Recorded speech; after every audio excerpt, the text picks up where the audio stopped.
A rosa. Stai casa in tua giardina e di tutti sia regina. Miezza all'altra ti distingo, po' profumo che tu tieni. Si una cosa delicata, veste quasi sempre rosso.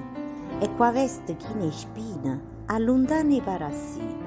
Si richiesta tutto quanto, poi ogni festa o compleanno. Si una complice per innamorata, ogni colore e un significato. Di natura sei gentile, sin un pugno con le spine, e se in mezzo a tanta fiore ti chiedessero il tuo nome, tu rispondi con orgoglio, mio signore, io sono rosa.